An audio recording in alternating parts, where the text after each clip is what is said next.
It's always funny angles as well. I know. Okay, so we are live, so we can't say anything inappropriate, but it will take a minute for them to sign in. 12 seconds of live. Exactly. Is it cold? Is it cold with you guys now? So cold. Well, today was like 42 degrees, my brother-in-law said, but it felt like it was like 8 degrees. Yeah. It was okay. Well, ours is 8 degrees here, but that's in what, Celsius? Yeah. Yeah. 33 it was -2. Yeah, it was -2 at the weekend. We had ice everywhere. It was amazing. They say it might snow on Thursday and Friday. Actually, we might get some snow. Wow. Do you guys get a lot of snow? No. Well, last year we had it at the beginning of December, and then we had a little bit towards the end of December, and then it snowed. I think it was like the last week of February, even first week of March. It's quite crazy. We had quite a late freeze. Yeah, I much prefer. My gosh, if it snowed and was blue skies and crisp mornings and frost, I love that. I just hate the grey and the rain. I cannot bear that. Yeah. So, no, I need the sun too. Okay, so we got a few people joining on. We've got Cindy Gygax is here and Connie Wiggins. Cindy. Hello. Hi, ladies. So for those of you who are new to joining us, we have Sophie standing here. We feel super blessed and lucky to have her. And I'm just going to kind of turn it over to you, Sophie. You can kind of tell us like what got you interested in working with fabrics, because you didn't work with fabrics your whole life, did you? No, but I've always made things and done little hand embroideries or made teddy bears, made little tops for myself. I used to crochet things, knit things. I was always creating something as a kid, and always loved bright colors, always loved fabrics. So even before I even started making clothes, I guess I used to buy Liberty fabrics and K Facet fabrics, not even knowing what I was going to do with them. And I might put a little bit on a cuff of a sleeve or turn my jeans up and put a bit around the bottom of my jeans because I just love the fabrics. And but I've always done fine art as well. Always loved drawing and painting. And so it's kind of combining the two, I guess, for me. Love of fabric and color. Combining nature as well. I've always loved animals and nature, so it's more than two things, I guess. But it really is, painting with thread and using the bright fabrics. And so I normally call my work textile embroidered art because it's textiles and embroidery, and it's a piece of artwork. So the textiles and the thread painting, the embroidery are just as important as one another, and you don't want to put too much thread on and lose those beautiful fabrics. And yet those, the fabrics are like, hi Devin, how are you? Good, how are you? You just never know when your kids are going to show up. I know Sam came in just before he went live, actually. How are you doing? Good.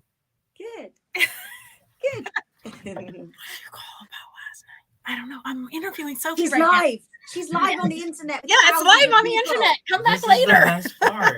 Slap her a note. This is the best part. Slip me a note. Now Sophie's lost her concentration. Okay, Sophie. There, I'm going to make you big so I can. Fabric and the thread are just as important as each other. Let me just show you this lion because actually you can see it kind of on here. So this little. Beth's gone. Oh my goodness, has Devin just pressed off?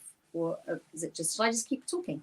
Okay, I'll just keep talking. So just keep talking. I'm gonna take care of him and I'll be back in a minute. So with this lion, you can see that I've left so much of this fabric showing, but there's still thread on here. If you turn it over, you can see that there's still thread coming through here, and the same on his cheek with these flowers. So it's just as important as each other, the fabric and the thread. And so that's really what I teach in my workshops.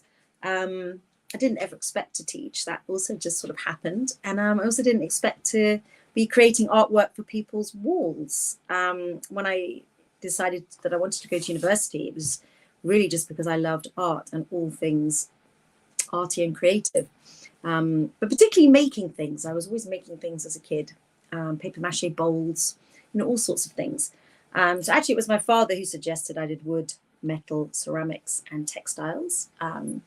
A full-on, it was a Bachelor of Design, but it was just learning the proper craft of annealing metal, making jewelry.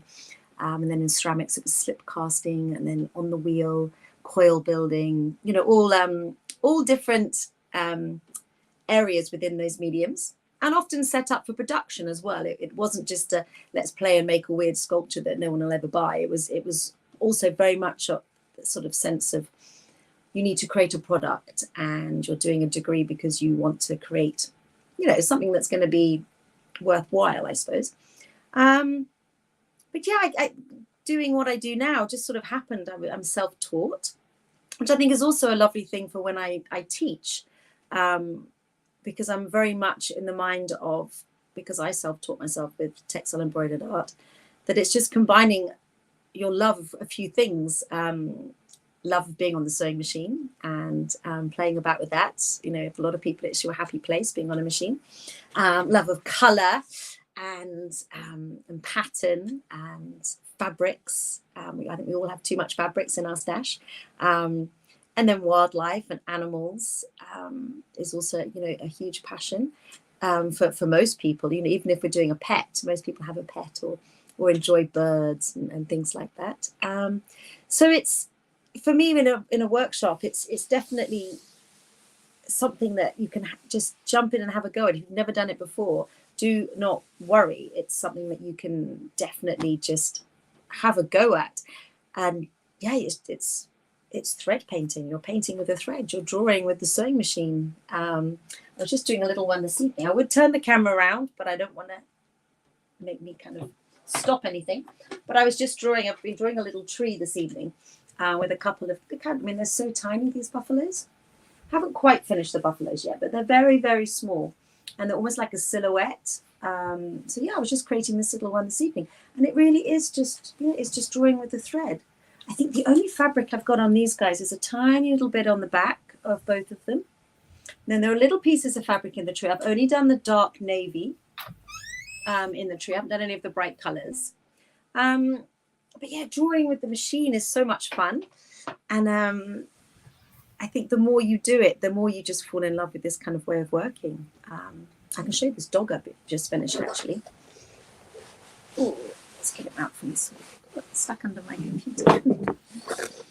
So another nice thing about the workshop is that, you know, if we're doing a bison, and a bison might not be particularly be your favorite animal, but I hope that it gives you the confidence once you've done a workshop with me to do an animal that that, you know, really sings to you and speaks to you, whether it's your pet or it's a bird that you love, or a donkey, or I don't know, something else. So I've just finished doing this Labrador. Get it up the right way. So yeah, doing a pet is a lovely thing to do. I'll show you the back so you can see how much stitching is on it. And, you know, all the direction as well, all those directional lines, especially up at the nose, up at the forehead. And here. So I'm just holding it in my mouth to hold it up. But in that area there around the eye, you can see the way it changes direction. The way the hairs would come around the eye and over the top and down the nose. And that's what it's so nice. Once you just put those first sort of blobs of paint. So my fabric applique is like my first blobs of paint. And then the thread becomes all those details and brings the whole thing together. So sorry, yeah. The dog, is it the applique? Do you cover the entire dog with fabric before you start painting it with the thread? Yes, absolutely. But you know, sometimes there are little gaps, and that doesn't matter. Sometimes there are gaps in it. Sometimes things overlap. And did you use different color threads or just black thread? Because on the back it looks like it's really just black thread. Yeah, no, I've got there's some white bobbin in there as well, and some brown. Okay. And then dark grey. I mean, especially on the neck, you can really see the movement on that neck. Turn it the right way. It's quite difficult to get it. Yeah, all the movement. Mm-hmm. And that was quite fun to do, actually. Just kind of get those. You know how dogs have those lovely crinkles in their neck. That's incredible. But also, you're not sort of raw edge appliquing. Is that the right phrase? So sort of where the fabrics will change here. You're not going along an edge. You're crossing over with the stitches. To blend the fabric? Yeah, so your stitches are all going this way and then all that way and all this way. You're not kind of going around a piece of fabric, because if you go around it, it's just going to make those lines more obvious. You're crossing over the top of them so that everything blends into one. So for those of us who don't necessarily know how to draw, or we don't think we know how to draw, how would we know what ways to take our threads? Well, that's why we use our template. Where's my template? I've just got my bison template actually. Ta-da! So on here you can see so clearly already the directions of things. Okay, although these are sort of slightly dotty, these marks, you can see the direction in which they're going in. And we cut this up.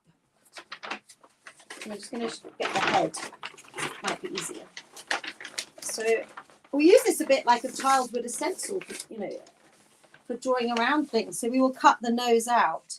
And when it's on a black and white version like this, you can see so clearly the shades of everything. And we can see this outline here and the nostrils and the bottom lip. And then we always have a colour one as well. There we go. There's my lovely colour one. So if you're working with both, it helps you to understand exactly what's going on. But we break it down really, I break it down for you really simply. So we'll just work on drawing, we'll draw around the outside first, and then we'll draw out the nose. So we'll cut this out, draw around it, then cut out the nostrils, draw through those, just by putting this is like a stencil, by putting it back on top of your canvas every time you want to mark another piece out. And once you're putting it onto the canvas, you can draw as many lines and marks as you want on it. You can draw lines on it. So, for instance, with the dog, I would be drawing lines with friction pen for the angles. I had on his ear, I had chalk on that ear so that I could see where where these light bits were. I chalked marks out so that I knew where to do the light marks where that ear was bent. So we just build it up like that. And then also, once you probably think that's a bit crazy, because now we're going to cover up all those lovely drawing marks with applique. But it's the mind works in our minds work in such an amazing way that once you have seen it and looked at it on the piece of paper, and then you've cut it out and stenciled it onto your canvas, that's sort of almost twice that you've sort of been looking at it and drawing it, and then you can draw it back on top with a friction pen or chalk, which will rub off onto the applique, and then you'll sew it. So you're sort of repeating, and you're only working in a small area at a time. So we use a hoop all the time. And actually, if you look at the size of this gorgeous bison, if we're using a hoop that size, we're only working on areas at a time. So you can have him over the hoop, over his horn, or over this area, or over the legs, or over the rump here. So you're concentrating on one area at a time, and sort of breaking it down, so we move systematically across the whole animal. Okay, hang on a second. I have a couple of questions. Do you find density limits your detail? Density is in the darkness of things? I would say that, yes. Patricia, can you clarify your question? I mean, not at all. If you think that this animal is completely black, this is a black Labrador. Oh, he's completely upside down. This is a black Labrador. So no, not at all. Far from it. Like that big dark bison is just going to be full. This is a bit wonky. Full of so many bright colors, just like this is. Right. The whole. I'm going to use this smaller one. It's a bit easier. So she says stitching going over an area, but you really don't over stitch it. No. I mean, you have in our workshops, we've experienced that. Yeah, you have to allow the fabric to speak, and that's the whole. Like with the lion I was showing you just now, it's so important to allow these fabrics to speak. You've spent a day, 2 days, whatever, you're choosing all these beautiful fabrics. You don't want them to disappear. You want to keep all these lovely bits of pink and the stars and the spots and the flowers and these leaves. You don't want them to disappear. So you're sort of picking and choosing what areas you're going to densely sew. And like this bit for me was very important, that I got the fact that his you know, a bit like our hair comes out here and comes down. I wanted to really make that known that his hair gets longer and longer and longer from his face and then comes down into his mane. But then leave this bit a lot more open. So you can see all those lovely, lovely patterns in the fabric. Okay, perfect. And then, oh, Mary, she does not use fusible. No. No, I use glue sticks. I've got a few glue sticks around. I like this one. I only use these big ones because obviously I do this every day of my life. So I have to use these because otherwise I just get through them so quickly. But I love the Bowen and sew lines. Where's my sew line pen? Yeah, these, you see, I used to always use sew line. But I just haven't bought it for a while because I just used to get through so much of it. And so I just sometimes it's hard for you to access the different tools that we have. Yeah. Yeah, because you have to order them in. Well, it's not so hard now that you're in England. Exactly. So now I'm in England. Yeah, exactly. But I guess I'm just, when I was in Kenya, it was obviously I used to order in so much sew line. It would take quite a long time for it to get to me. But also I use so much because a lot of my pieces are really big and I'm doing it every day. Quite big pieces, some small pieces as well. But I just got through so much because they were very little. They were like that big, I guess. Yeah. And they're brilliant. They are still, I would say they're the best. I still use the I love my Bowen chalks, and I've got them in, so I've got them in the white and then in these colors. I've got 2 of those pencils. I use them all the time. They're always. And then what kind of a machine do you use? Right now I have the Janome. I'll try and show you. Can you see that? Mm-hmm. The HD9, the heavy duty. So that has a pretty wide throat. Really wide with great. Dorothy has it as well. Oh, I've unplugged it to put my heater on. And it has really nice lights under here. And then this is an extra table that you could put on, which is great. Mm-hmm. And but it's only a straight stitcher, so it doesn't even do zigzag. It's got no embroidery, pattern, threads, or even zigzag. So it literally straight stitches. So you take off the plate. Oh, yeah, thank you. You take off the plate. And you add a plate over that covers the feed dogs here. So it covers them because you can't drop the feed dogs. And then you change the foot to this little foot. But this foot's great because you can wind it up and down. You can make the foot go really high and get like 5 or 6 layers of fabric under if you want, which is great. Mm-hmm. And then it comes up extra high. It's really good. It's super, super strong. It's the heavy duty professional. So it can literally go through quite a few layers of denim, I suppose. Right. I'm turn this heater off. I'm getting a bit overheated now. Does your glue clog up the needles because you're using glue stick? Not at all. Do you know what? The thing is about, I think some glue might, but these kids' glue sticks dry so quickly and they dry crisp. They're not like a liquid glue. They're they're kind of a thick. They don't leave a residue. Mm-hmm. And I've never had anything clog up my machine ever, or my needle. Obviously, I wait for things to dry. I don't glue stuff and then sew immediately. But normally, by the time you've done your applique, it's taken you quite a long time to do the whole thing. And then you start back up at the head with the sewing. So everything's dry.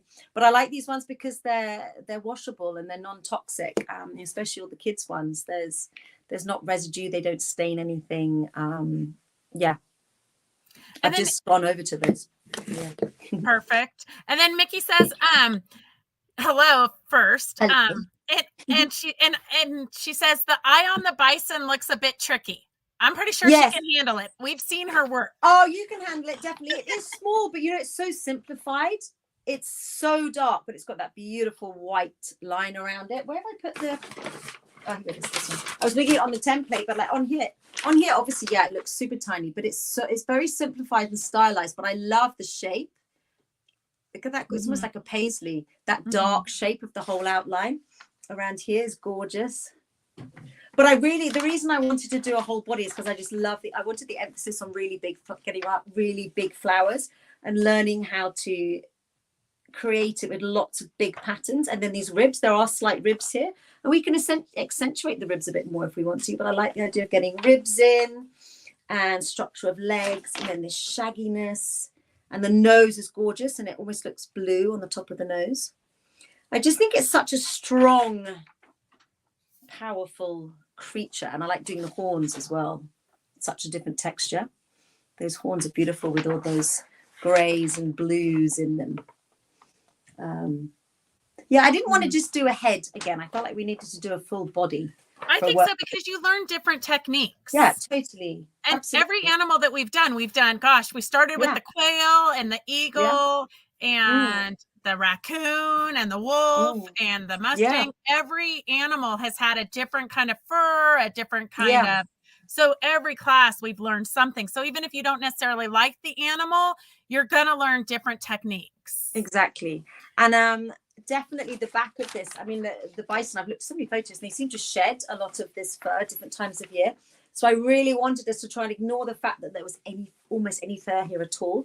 I really wanted us to be able to play around with lots of big fabrics and just get that sort of almost skin texture on it, a bit like I would with a hippo or something, I suppose. But then create this lovely, almost, this reminds me of a sheep, of a sheep's fleece. Mm-hmm.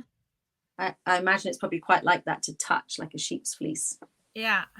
And very textured. Patricia says, does the size make a difference? Does bigger look better, like the eyes? And well, definitely if you're for a portrait, absolutely. I mean, I'm used to doing, so my main big animals that I do are elephants and rhinos.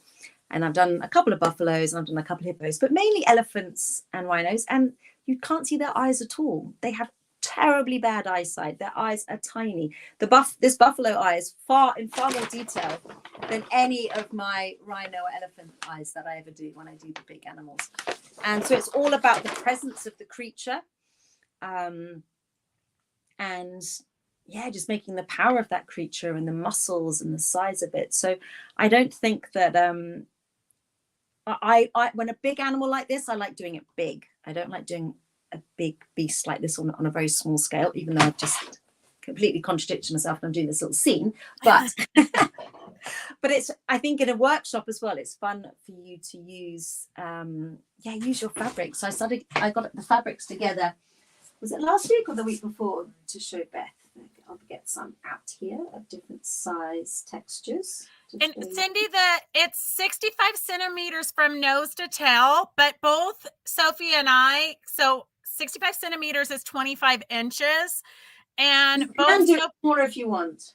Honestly. Yeah, you can do it any size you want. So in the past, we've had some students who have only wanted to make it a pillow size, or so you can make it any size you want. What you're getting in the kit is going to be 65 centimeters from nose to tail, although I think that Sophie's looks ginormous. I have not picked mine up from the printers yet, but I hope it's the same size. We'll see. This afternoon, I'm picking them up. And we'll get the kits mailed out probably the 1st of December. Yes, that Friday. Yeah, this Friday. Yeah. The fabrics are cut and ready. We're just waiting on the canvas. Great. I mean, the thing is, there's so much. It doesn't even have to be a cave floral. There are so many amazing florals. One of my favorites, which I actually did on a buffalo once, is that the Outback Wife. Is that her name? The Outback Wife. Do you know that make? I would start rummaging through my fabrics, but all the boxes on top of each other. I'm sure it's called the Outback Wife. Really fun, like very old-fashioned sort of 1950s style, big lilies and chrysanthemums in beautiful burgundies and browns. Really fun. They remind me of tablecloths from the 50s, or ladies. Ladies had those lovely aprons for cleaning the house with lovely big florals on them. So it can be any floral. It really doesn't have to be a cave style floral. But the reason that this bison is so great is because you can get really big proper flowers and patterns in. So I've got this is a softer one. This is a new one from Karen Nyberg, the astronaut, the NASA astronaut. She's now retired, but she did a workshop with me a few years ago. And she's retired as an astronaut. Her husband is still one, but she has now teamed up with Robert Kaufman and done this range called Orbital. Absolutely gorgeous, where they've made these most beautiful batiks based on a lot of the photos that she took when she was up in the space station. Just love these colors. I think they're absolutely gorgeous, and the textures and things. And then here's a little this little gorgeous one. This is a Liberty one. This is a Strawberry Thief. These big blooms. So and then this Liberty one here that's smaller, but it's dark. So something like that I would use in the dark areas, because you're going to be able to go over some of it with navy or black to push it back and make it darker by stippling over areas. And then something like this, you can get, you know, much bigger blooms and patterns in. Oops, on a big animal. So nice. Such beautiful colors. So would you just cut that center motif out, or would you? Oh, I know. Yeah, maybe. It depends. Cut right into the center of their fabrics. If you were doing lots of sort of greens and reds in it, then I might leave a bit of the green and red and have that sort of going in and cut it sort of like that, and have the green and the red going into another fabric. You know, if you had sort of reds, you know, coming up into it, then you could leave some of it. But you could fussy cut round it. If I fussy cut around something and then put that on, I tend to leave a sort of maybe 3 millimeters around the outside, so that that's the bit that I would sew down, the 3 millimeter that I leave, so that you've got just the flower then on it. But obviously I explain more of that in the workshop. Also, something like this is lovely, which I call salt and pepper. So these kind of prints are so nice. This is a Liberty one. In fact, this was actually a skirt I found at a secondhand shop, like a size 14 skirt. So I bought it and then cut the waistband off. Okay, this fabric is £24 a meter. Yeah, that's a lot. About £5 from a secondhand shop. It's amazing. Perfect. So got loads of it. But anything that's got a really small print is also really good for, you know, putting in with all these things, so that you get the different sizes of the prints. And their kit won't be exactly what you're showing, because you're showing stuff from your stash. Exactly. And also, I don't think I'm going to use, I always show a few, you know, quite a lot when I'm doing a workshop, because it's really nice to give you, all of you, a lot of ideas and choice, especially for things that you want to put, you know, from your own stash into a kit as well. I'm just getting a load out here. So, my gosh, I've got a lot. And I know I'm not going to be able to use it all. I just couldn't actually decide. So I love this one. What else have I got? I've got blues, because I wasn't sure if I wanted to go bluey. So I've got this one as well. And there's that one. So yeah, I still don't really know yet which ones I'm going to use.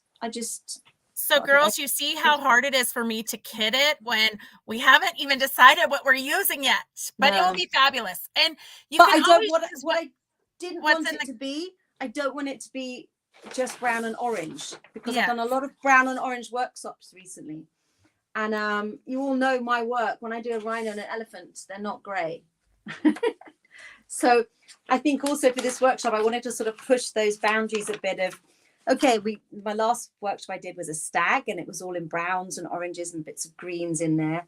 I've done an orangey brown alpaca. What was another orangey brown animal we did? I feel like I've done a lot of rusty creatures recently. Beth, was it with you I did the alpaca? No, we did the Mustang last. The Mustang. And that was blues. That was lovely. Blues and pinks and things. So I feel like we need to do something a bit bright and a bit jazzy.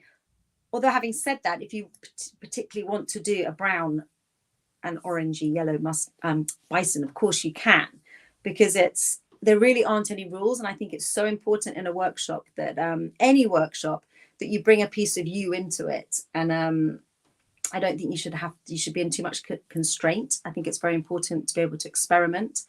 And also saying that, I think it's important to experiment, is I don't think in a workshop we should put so much pressure on ourselves for it to be a perfect finished piece that's going to be in the drawing room or above the mantelpiece or in the hallway when guests come.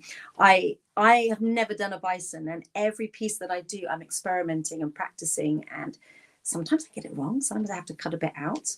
I can teach all that in the workshop, how to remove a piece of a face or something if you've bodged something up, or lay another piece of fabric. You know, you can just stick another piece of fabric over the top of an area, and like you would a blob of paint, and then sew back into it. But I think it's very important that you have free reign to sort of explore the color palette that you want. And weirdly, sometimes I might start, which is also why with fabrics it can be quite tricky. Sometimes you might start with these kind of colors, and then you pick up a blue that's coming in there, and you think, oh, actually these blues look really nice because there's little bits of greens and blues in here.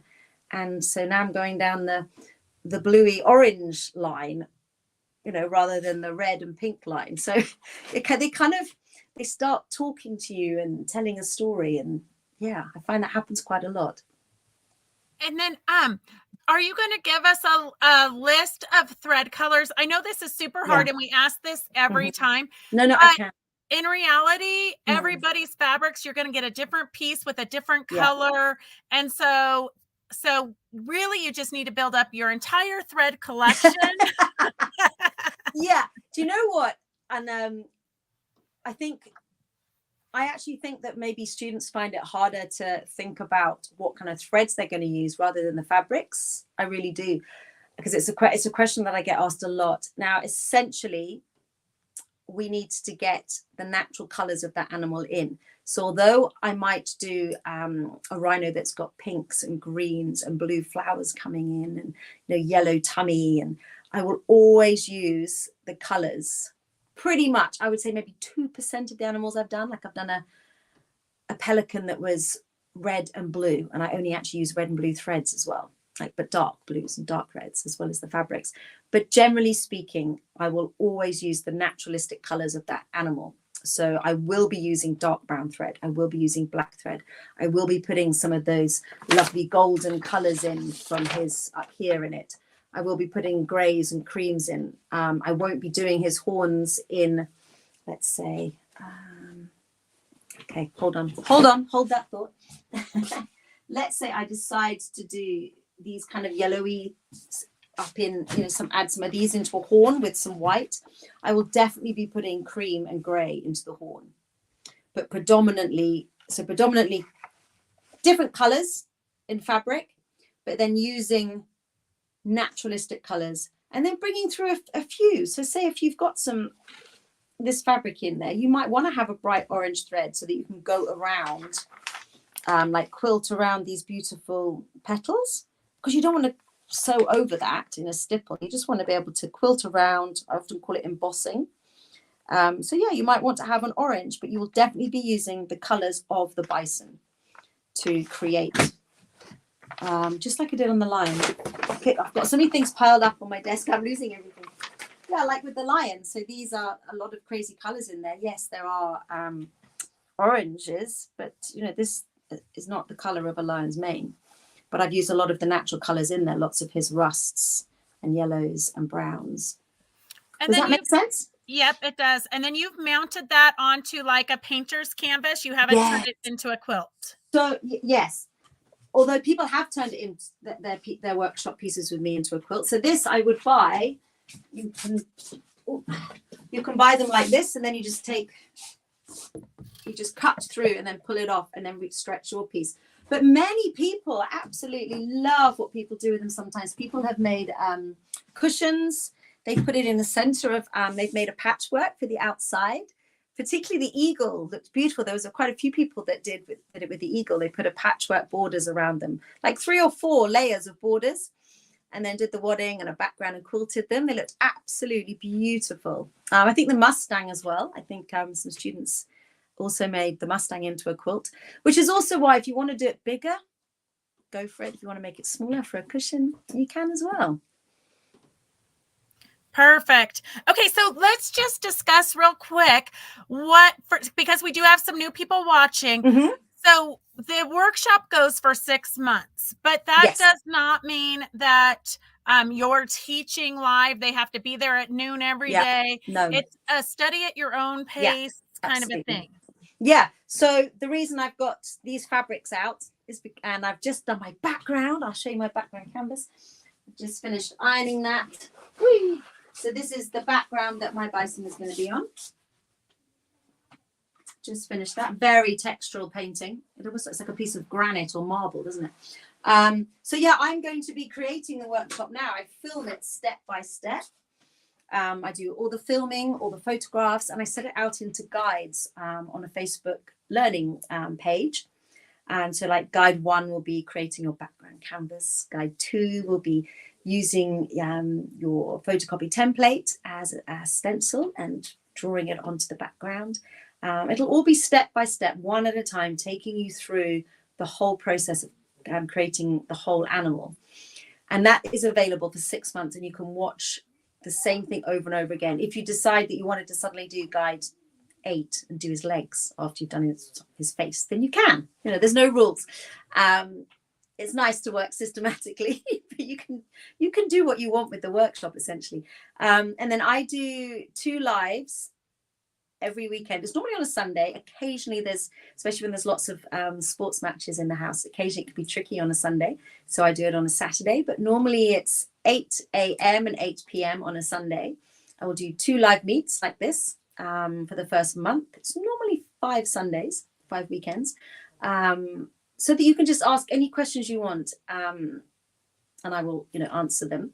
But also on the group, you can be posting questions, posting pictures, asking. And I think the lovely thing about the Facebook group is you can use it as much or as little as you want. So you can interact with people. You can post step-by-step pictures of how you're getting on of your work, and everyone, people love that in the community. And you won't just get me replying, you'll get everybody else replying and telling yourself and not interact with anyone. You can always email me separately to ask a question if you don't want to ask on the group. That's absolutely fine. Have I answered all the questions? Can't remember. Yeah, so the Facebook lives are once a week for the first 4 weeks. Yeah. And then after that, you monitor the Facebook group, but it's not real interactive. Because really we want you to get in and get it done. Yeah. If you kind of procrastinate and wait, in 6 months after the course starts, you're going to be saying, oh, I had so much come up, I didn't get to it. And that's going to be so sad. Yeah. And also I think the reason it needs to be 6 months is that as Beth just said, people just leave things too long. But also there are so many other workshops out there to do. Not just me doing other workshops, not just Beth hosting other workshops, but also all the other people out there in the textile community. It's nice for you to be able to do other ones and not just linger on one for a long, long time. And also get it finished, get it done as well. Otherwise we get left with loads of UFOs. Exactly. And we are working on having Sophie come back to the States for a week-long workshop. And just a little heads up is that we will send that notice to the people in the class first, so that you have priority to get into the live workshops when Sophie's in person. So that's I hope we can do that next year. I hope so. Well, sort of towards the end of next year. Lots of groundwork to do, and hopefully see if we can make this happen. For sure. It's happened before. We can do it again. Yes. Okay, ladies, do you have any other questions for Sophie? Because it is late for her. So when she said 8 o'clock a.m. and 8 o'clock p.m. for the live Facebook lives, that is England time. Yes, so British winter time. We've changed our clocks now. So at the moment it's new. It was it's like 20 to 1 with you, isn't it? 20 to 1, and it's 20 to 9 here. 20 to 9 here in the evening. And we do post that. We also do offer free Zooms for students to interact during that time period. Yep. And we have a private Sophie Standing Chicks Bits page where previous students can post. Once you join that page, you can post your work forever, and students comment on it. Everybody inspires everybody, and Sophie doesn't monitor it every day, but she does get on and post on there. It's such a nice group. It's been such a nice group. It started at Lake Tahoe, didn't it, with an in-person workshop, and it's just kind of carried on with people from all around the world who've been doing online workshops with me. I think that's the nice thing. I mean, they're both lovely things to do, in-person workshops and online, but doing it this way online opens it up to anyone from around the world can join this workshop. And also what we've done in the past, Beth, haven't we? When this workshop's been 6 months, after the 5 weekends that I've done, we've done the occasional pop-up Zoom, which has been nice for people to show their work and ask me more questions. Right. And that's fun. People enjoy that. Yes, for sure. Patricia says she's going to see you in Australia next year. Yay! Fantastic. I can't wait to go back to Australia. It'd be great. So how are your kids doing? I know I meant it. Fine. We didn't get to log on early and catch up. So how are the kids doing? Are they in high school now?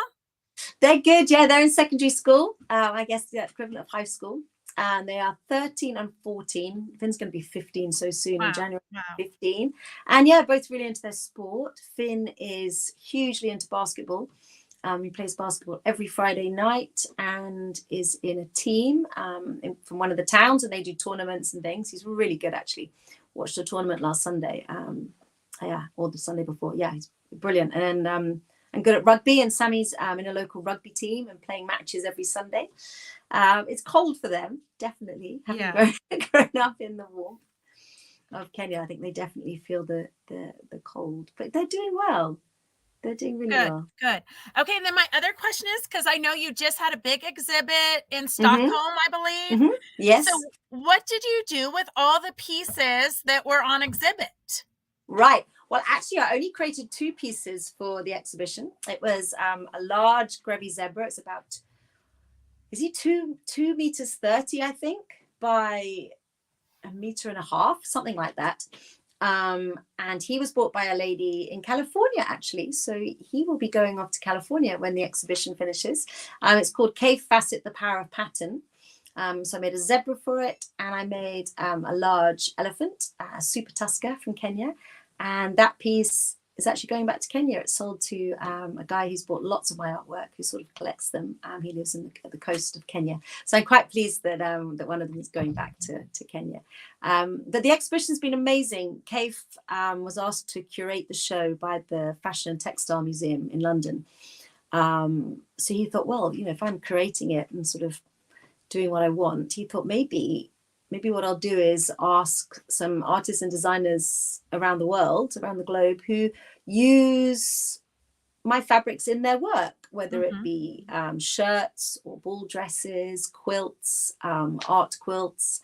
So it's been really lovely to exhibit with Susan Carlson and Danny Amazonas, and such an honor. It's so exciting. Yeah, really exciting. And Kitty, I'm not very good at pronouncing her name. Is it Kitty Soren? So lovely. She's from America. She came over to last year when it opened in September in London. So I met her at the private view. It's such an honor, and it was it's just been amazing, really amazing, really honored and humbled to be part of it. But it's such an exciting exhibition to go and see. It was in London for 6 months, and then it went up to Edinburgh, I think, for 4 months. And now it's in Stockholm until the end of January. But it's just such a happy exhibition. If any of you have seen any pictures or videos, it's so colourful and vibrant and fun, even down to the carpet that they had made. It looks like a patchwork carpet. Wow. They basically took the picture, I guess, of all these squares put together of the Cave Facet Collective, of Cave Brandon and Phillips fabric, and have made these most amazing floors throughout the whole museum. It just makes you want to go home and create something colourful. Right. Even if you go and paint your sitting room pink or buy some pink cushions or something. It's just a happy, fun exhibition. It's great. Perfect. Well, I'm so excited that we got to interview you for a little bit today. But we will, girls, do you have any other questions before we let Sophie go? Because I know it's getting late for her. Dorothy just popped on. Well, she might have been on the whole time, but she just said, Sophie, so good to hear and see you. Yay. Hi. All right, ladies. Joining. Thank you for joining. We'll see you soon. Make sure if you want to join the Bison Workshop, you can give us a call at 775-267-0204, or you can go to Fabric Chicks website and sign up. We'll talk to you soon. Thank you. Bye. Thanks, everybody. Bye.